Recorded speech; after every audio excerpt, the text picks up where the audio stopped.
Radio Publique Africaine.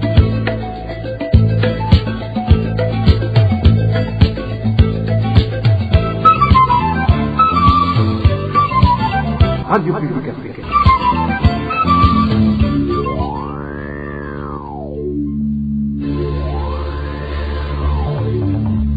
C'est le moment de suivre le journal parlé en français. À la présentation, Josiane Mouzaneda. Au sommaire de cette édition, le mouvement des femmes et filles pour la paix et la sécurité réclame l'adoption d'une loi égalitaire en matière successorale. En ce jour où le monde célèbre la journée dédiée aux droits de la femme, ce mouvement regrette que la représentativité des femmes dans les instances décisionnelles laisse encore à désirer au Burundi.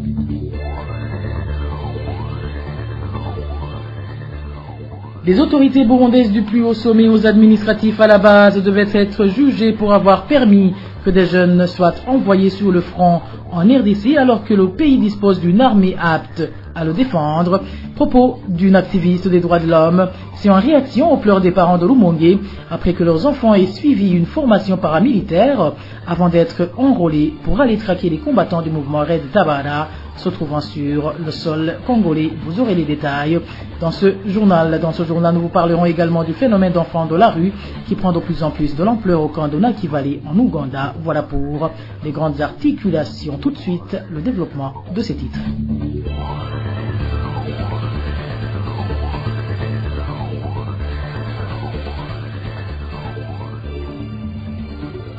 Bonsoir et bienvenue à toutes et à tous. Le 8 mars de chaque année, le monde célèbre la journée internationale dédiée aux droits de la femme. À cette occasion, la ministre de la Solidarité nationale, des droits de la personne humaine et du genre, Godelive Ninina-Hazwe, a déclaré que ce jour est une opportunité donnée aux femmes pour s'auto-évaluer par rapport à leur rôle dans le développement de leur famille et celui de leur pays. Suivez.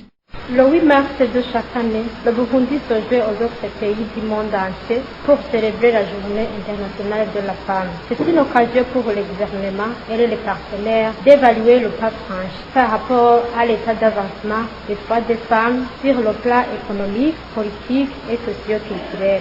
C'est aussi une occasion de se fixer de nouvelles orientations et priorités pour atteindre plus de résultats en matière de protection et de défense des droits des femmes. Pour les femmes, elle est une occasion de s'évaluer par rapport à les rôles piliers de développement durable de les familles et de les pays. Pour cette année, dans notre pays, cette journée sera célébrée sous le thème « La femme au centre du développement agricole et de la protection environnementale ». Ce thème interpelle les femmes à redoubler d'efforts pour occuper une place de premier plan dans le développement agricole et la protection environnementale. En effet, le secteur agricole, secteur qui emploie plus de femmes, ne saurait se développer que lorsque la contribution des femmes est très remarquable. À toutes les femmes du Burundi et à tous les Burundais, nous souhaitons une bonne fête. Au Burundi, la journée internationale des droits de la femme a été célébrée en province de Rumonge en présence du président de la République, Évariste Ndayishimiye. Et même si la ministre se félicite du pas déjà franchi, le mouvement des femmes et filles pour la paix et la sécurité au Burundi, elle trouve que la représentativité des femmes dans les instances décisionnelles laisse à désirer au Burundi à cause de la politisation excessive. C'est en substance le contenu d'une déclaration sortie ce mardi par le dit mouvement, lequel recommande entre autres au gouvernement du Burundi d'initier et d'adopter une loi égalitaire en matière successorale. Suivez plutôt Maître Immaculée Hunja, présidente du mouvement des femmes et filles pour la paix et la sécurité au Burundi. L'égalité aujourd'hui pour un avenir durable est le thème dédié à la Journée internationale de la femme en cette année 2022. Malgré la ratification par notre pays de plusieurs instruments internationaux, l'égalité en droit et en dignité des Burundais n'est pas encore acquise. Des discriminations des femmes subsistent dans divers secteurs avec pour conséquence une inégalité systémique en matière de développement pour tous. Sur le plan socio-économique, la réalisation effective et l'atteinte des objectifs définis dans ce cadre exige la mise en place d'une batterie de lois et règlements qui manquent à ce jour. Et les femmes n'ont pas accès aux ressources de base pour leur autonomisation économique et handicapent leur participation au développement du pays. En effet, de grandes barrières jonchent encore le long chemin vers l'autonomisation effective des femmes. L'accès aux facilités bancaires est régi par une réglementation contraignante quant aux moyens et procédures d'accès au crédit pour toute sa clientèle en général et spécifiquement pour les femmes. Les banques exigent l'aval du mari et les garanties hypothécaires sur des propriétés foncières ou autres gages immobiliers que les femmes n'ont pas. De graves violations des droits des femmes et jeunes filles, de violences domestiques et sexuelles, suivies d'assassinats des femmes et filles et une impunité quasi systématique de leurs auteurs. Sur le plan politique et la représentation publique, la Constitution nationale impose un quota de 30% de femmes dans des institutions nationales publiques. Les femmes restent faiblement représentées au niveau décisionnel du pays. La principale cause est la politisation excessive de la fonction étatique, la corruption et le manque de transparence systématique dans la désignation des dirigeants. Le mouvement des femmes et filles pour la paix et la sécurité au Burundi recommande au gouvernement burundais d'initier et adopter une loi égalitaire en matière successorale sur le patrimoine foncier familial, servant en grande partie de garantie bancaire pour les hommes et de tremplin pour leur développement. En cette journée, le mouvement des femmes solidaires du parti MSD lui demande au chef de l'État tanzanien de s'impliquer afin d'abréger la souffrance des réfugiés et du peuple burundais en imposant au gouvernement du Burundi le strict respect de l'accord d'Arusha. Dans une lettre ouverte adressée ce mardi au plus haut sommet de la République unie de Tanzanie, ces femmes rappellent à cette autorité que cet accord a été un grand succès de la diplomatie africaine et de la Tanzanie en particulier. Le contenu de la lettre ouverte avec Elos Divin Remesh. La présidente de la Tanzanie devrait intervenir afin de mettre fin à la tragédie humaine à laquelle sont confrontés les réfugiés burundais du fait des agissements actifs ou passifs des autorités tanzaniennes. Tel est l'appel lancé par le mouvement des femmes solidaires regroupé au sein du parti MSD à travers une lettre ouverte adressée ce mardi à Samia Suluhu Hassan. Le mouvement MFS déplore que les champs appartenant aux réfugiés burundais soient rasés par des citoyens tanzaniens aux yeux de la police, leurs petits commerces saccagés et des opposants enlevés pendant la nuit par les agents de service de renseignement burundais. De plus, des pressions multiformes, directes et indirectes, sont constamment exercées sur les réfugiés burundais pour rentrer au Burundi. Bon nombre d'entre eux y étant par la suite pourchassés, assassinés ou reprennent le chemin de l'exil, regrettent toujours les Inzirabugunge du parti MSD. Le MFS signale que la situation d'exil dans laquelle se trouve un demi-million de Burundais dans les pays de l'East African Community est consécutive à la terreur instaurée par le régime du CNDD-FDD aux opposants en violation de l'accord d'Arusha. Ce mouvement rappelle au chef de l'État tanzanien Samia Suluhu Hassan que cet accord a été l'œuvre de Julius Nyerere et parachevé par Nelson Mandela et qu'il a été une grande victoire de la diplomatie africaine et surtout tanzanienne. Étant donné que la situation ne s'est pas améliorée au Burundi, le MFS demande à la présidente de la Tanzanie de s'impliquer afin d'abréger la souffrance des réfugiés et du peuple burundais en demandant au gouvernement du Burundi de respecter strictement l'accord d'Arusha. Merci à toi, Elos Divin Remish. Avant de faire une pause, parlons de la criminalité envers les femmes, qui est de plus en plus grandissante au Burundi. Un phénomène qui, selon le réseau des citoyens probes, résulte de l'impunité qui a été installée en mode de gouvernance au Burundi. Suivez Gervais Nibigila, vice-président du réseau des citoyens probes du Burundi, RCP en sigle, qui demande qu'il y ait une sensibilisation dans toute la société burundaise sur les droits humains et en particulier ceux de la femme. Aujourd'hui, comme nous célébrons la journée mondiale des droits de la femme, nous prenons son temps pour dénoncer ces crimes qui sont perpétrés à l'endroit de la femme burundaise. Aujourd'hui, on ne peut pas comprendre pourquoi il peut y avoir des assassinats, mais sans connaître les auteurs, au moment où nous savons que nous avons des OPG, nous avons des initiatives à la base, et on a tout pour connaître les auteurs de ces crimes. Et donc, aujourd'hui, alors, c'est une belle occasion pour demander à tout un chacun de s'impliquer pour arrêter ces crimes qui, aujourd'hui, deviennent plus inquiétantes pour les familles, aussi pour le pays, parce que ça donne une mauvaise image du pays et entendre les femmes qui sont toujours tuées, et ça ne donne pas l'honneur au pays, ça ne donne pas l'honneur aux dirigeants burundais. Et deuxièmement, demandons à la police de déjanter des enquêtes sérieuses qui aboutissent pour connaître les auteurs de ces crimes. Et aussi nous demandons à l'administration de sensibiliser la population sur les droits des humains et surtout les droits de la femme pour arrêter ces assassinats qui aujourd'hui concernent surtout les femmes, car nous savons que la femme est le pilier du développement et le pilier de la famille. Et sans les femmes, il n'y a pas de famille. Pour rappel, en l'espace d'un mois seulement, c'est-à-dire du début du mois de février au 8 mars courant, au moins 10 femmes ont été tuées dans différentes provinces du pays, dont 7 ont été abusées sexuellement avant d'être exécutées.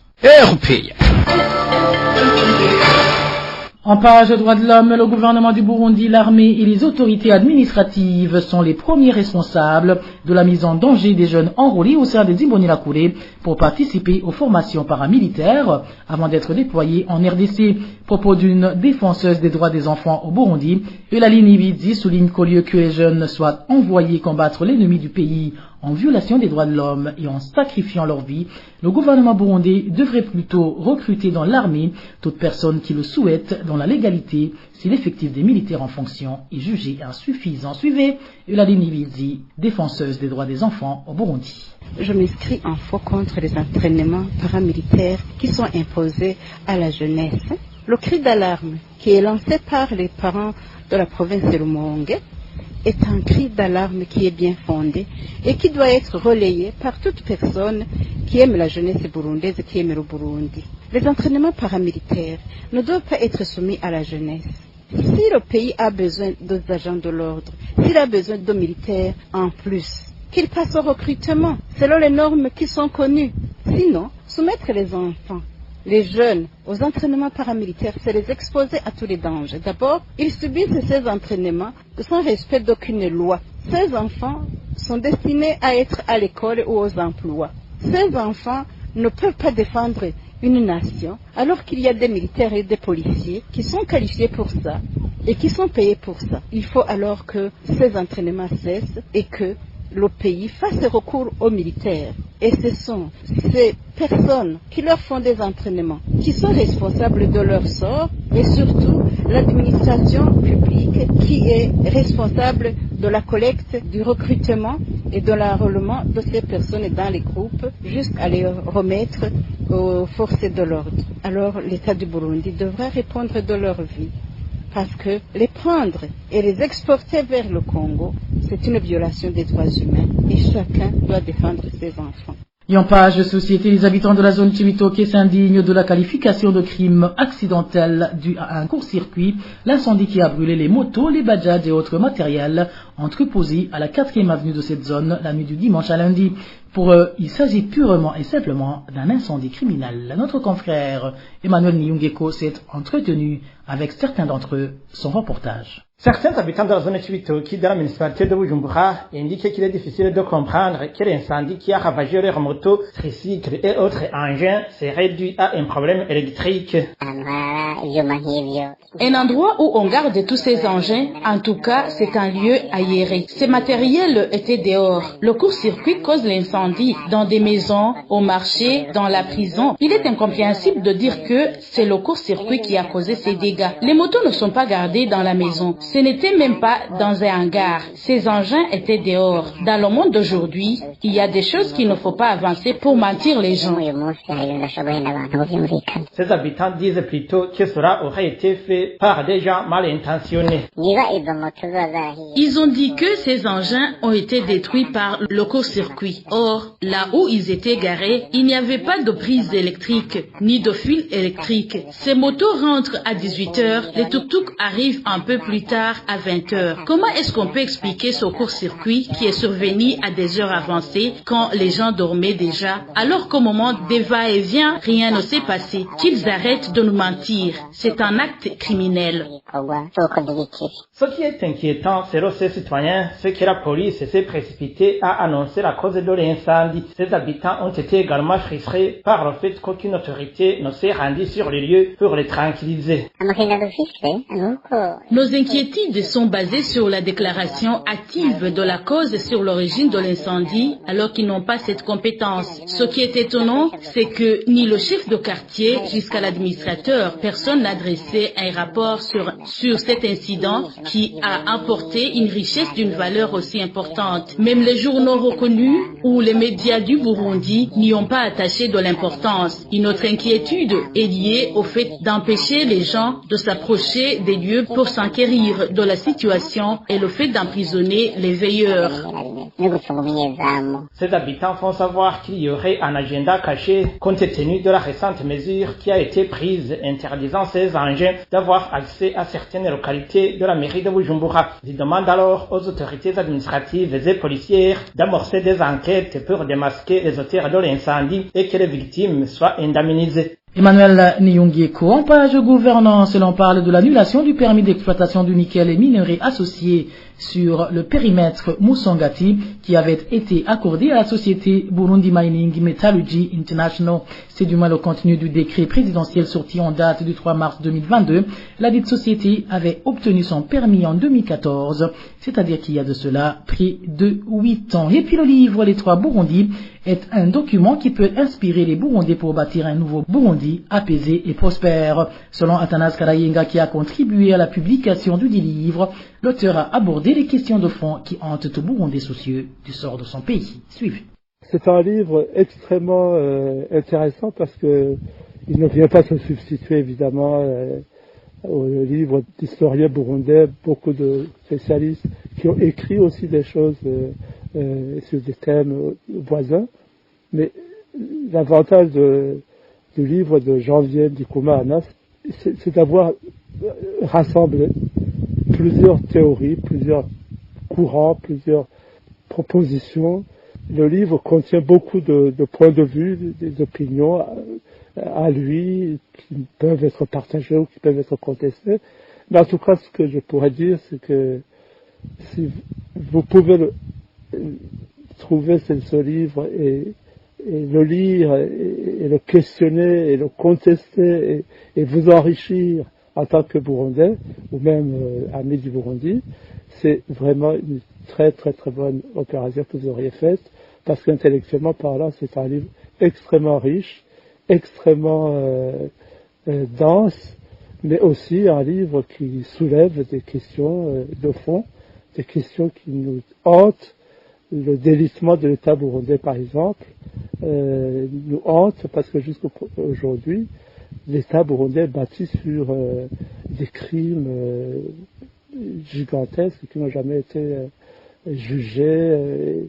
Et c'est un État qui est fragile parce que c'est un État qui refuse que la justice s'applique.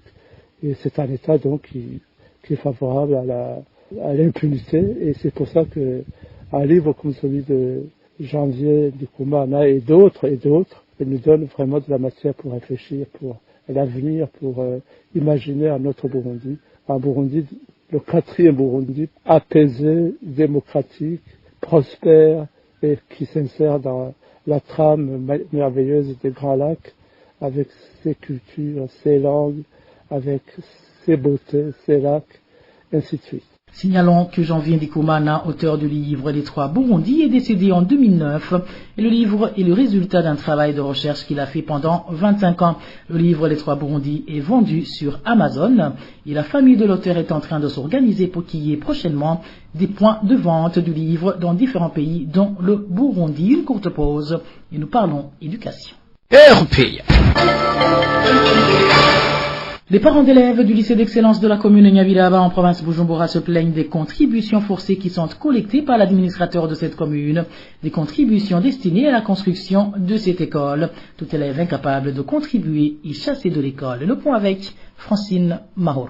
Les parents d'élèves de l'école d'excellence en cours de construction en commune Nyabiraba de la province de Bujumbura accusent l'administrateur communal de leur imposer des contributions collectées en cascade. Selon notre source, chaque ménage paie 2000 francs burundais et chaque élève à cette école contribue à hauteur de 2500 francs, des montants qui s'ajoutent à une somme de 2000 francs qu'ils avaient préalablement payés. 2000 francs sont exigés par l'administrateur par ménage pour construire le lycée de Nyabiraba. Chaque élève au lycée est sommé de payer 1500 francs destinés à la construction des locaux. Même si tu as payé les 2000 francs par ménage et que tu disposes de 4 élèves au lycée, tu es alors obligé de payer 6000 francs en plus de 2000 francs par ménage. Nous avions payé 2000 francs pour le lycée dans le passé et maintenant nous venons d'honorer encore 2000 francs burundais. Ce qui frustre davantage les parents, les élèves incapables de payer la somme exigée sont chassés de la classe. Une mesure qui ne tient pas compte de la pauvreté grandissant dans les ménages. Ils sont chassés pour ne pas avoir payé les sources exigées par l'administrateur et le directeur provincial de l'enseignement pour la construction des locaux dans la province. Les enfants sont chassés et les parents ne savent pas où trouver cet argent à cause de la pauvreté. Tu comprends que c'est un problème. Ces sommes s'ajoutent aussi à 1500 francs exigés par la direction communale de l'enseignement en vue de construction en bureau de fonction. Chose surprenante pour ces parents qui viennent de payer 2 fois pour le même objectif. De surcroît, ils disent qu'ils ne savent même pas où cette décision de payer cet argent a été prise. De son côté, le directeur de cette école précise que cette décision a été prise par le conseil communal. Nous avons essayé de joindre au téléphone portable Ferdinand Simbananiye, administrateur communal de Nyabiraba, mais sans succès. Merci à toi Francine Mahourou. Éducation, c'est aussi le manque d'eau et de latrines qui menace l'école fondamentale d'Okilema, située au chef-lieu de la province Kayanza. Pour le moment, certains élèves se soulagent dans les champs de culture des environs de cet établissement, d'où le directeur demande à l'autorité administrative d'intervenir avant que des maladies de main sale n'apparaissent. Le point avec Eric Nyonzima. L'école fondamentale d'Okilema est exactement située dans la ville de Kayanza. Elle compte jusqu'à présent 1952 élèves. Cette école manque de latrines et d'eau potable. Selon nos sources, sur 14 latrines disponibles à cette école, seulement 7 sont fonctionnelles. Ce qui veut dire que les 1952 élèves de cette école n'utilisent que cette latrine. Ainsi, certains élèves se soulagent dans les champs de culture qui sont dans les parages. Les toilettes de l'école fondamentale de Kilema sont dans un mauvais état. Les enfants n'ont pas pu se soulager. Certains chient à côté de ces toilettes, tandis que d'autres se dirigent vers les champs situés tout au long de la route. Tout près de cette école, il y a risque d'attraper les maladies de main sale, surtout qu'il n'y a pas d'eau à cette école.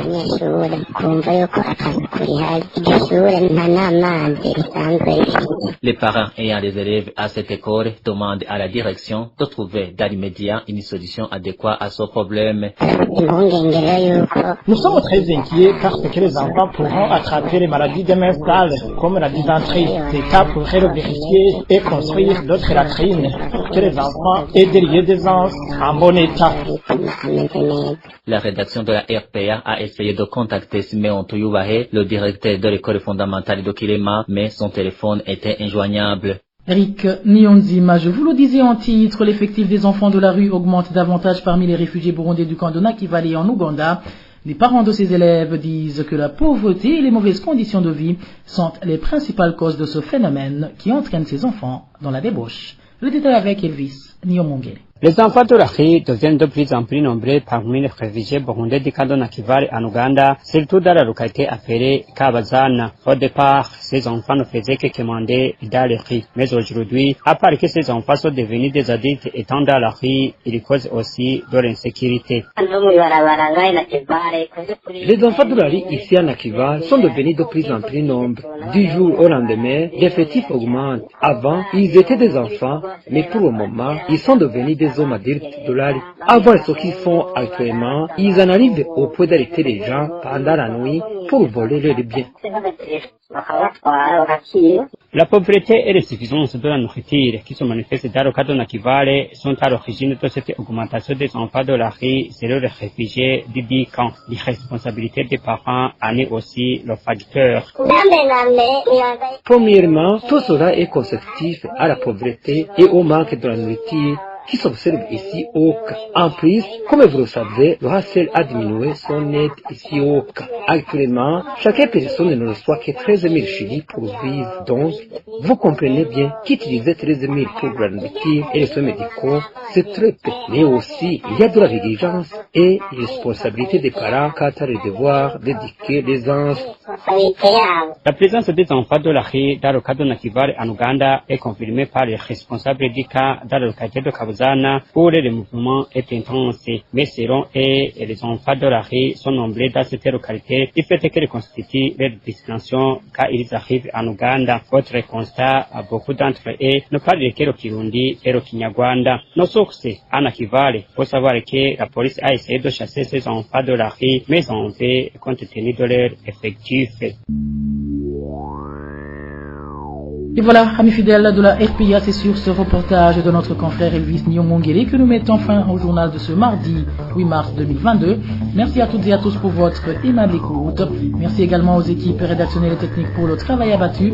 À la présentation de ce journal, vous étiez avec Josiane Mozameza. Bonne soirée chez vous et surtout très bonne fête à toutes les femmes et en particulier les femmes journalistes dans celle de la RPA.